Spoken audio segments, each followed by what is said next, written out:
केंद्र सरकार के मजदूर विरोधी नीतियों के खिलाफ विभिन्न ट्रेड यूनियन ने खोला मोर्चा। भुरकुंडा NCOEA C2 ने केंद्र सरकार के मजदूर विरोधी नीतियों के खिलाफ भुरकुंडा कुलवरी के हाथीदाढ़ी खदान के समीप पीट मीटिंग का विरोध जताया। केंद्र सरकार NMP के माध्यम से 160 भूमिगत खदानों को प्राइवेट के हाथों बेचना चाह रही है। उसके बदले सरकार 4% फायदे का राशि लेगा।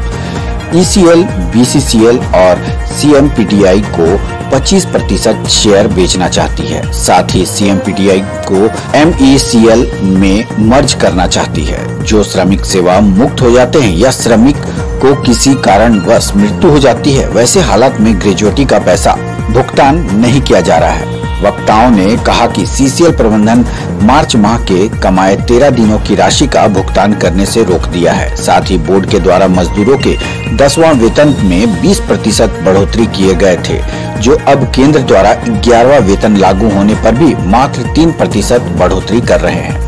विगत 2 वर्षों से भुरकुंडा परियोजना CTO के कारण बंद केंद्र सरकार को इस विषय पर विचार करना चाहिए, जिससे नेताओं को कहा कि JBCCI 11वां वेतन समझौता नहीं होना सरकार की गलत मंशा को दर्शाता है।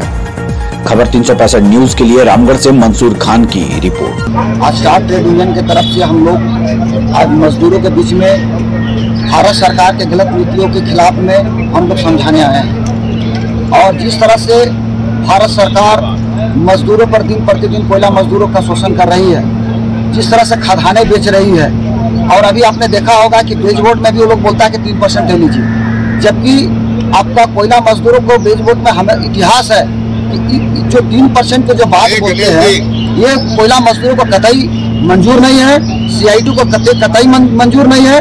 और हम लोगों ने आज मजदूरों को समझाने का काम किया है और भारत सरकार को चेतावनी देने का हम लोग काम किए हैं कि अगर सम्मानजनक JBCCI 11 समझौता नहीं होती है तो CIT के तरफ से पहले भी हम लोग पूरे कोल इंडिया में हम लोग आंदोलन किए हैं, और इस बार भी भारत सरकार को हम लोग मजदूरों के कंधे से कंधे मिलाकर CIT भारत सरकार को झुकाने का काम करेगी।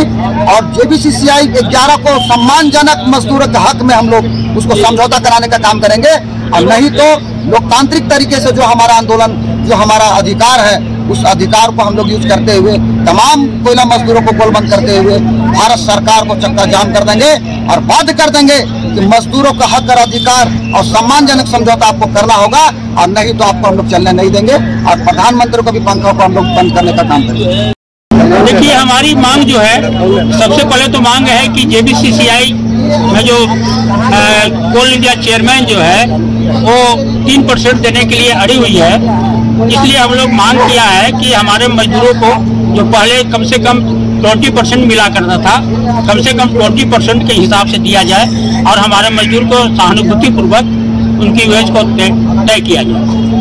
दूसरी मांग यह है कि चूंकि भारत सरकार के द्वारा कोल इंडिया को बेचने का जो साजिश किया जा रहा है, और MNP के द्वारा जो MNP का जो है राष्ट्रीय मौद्रिकरण नीति के द्वारा जो है सो 160 माइन को बेचने का जो प्रावधान जो किया गया है, जिसका CIT विरोध कर रहा है और कहना यह है कि यह गलत तरीके से किया जा रहा है। इससे मजदूरों के लिए फायदेमंद नहीं है, जनता के लिए फायदेमंद नहीं है। इसका हम लोग CIT विरोध कर रहे हैं।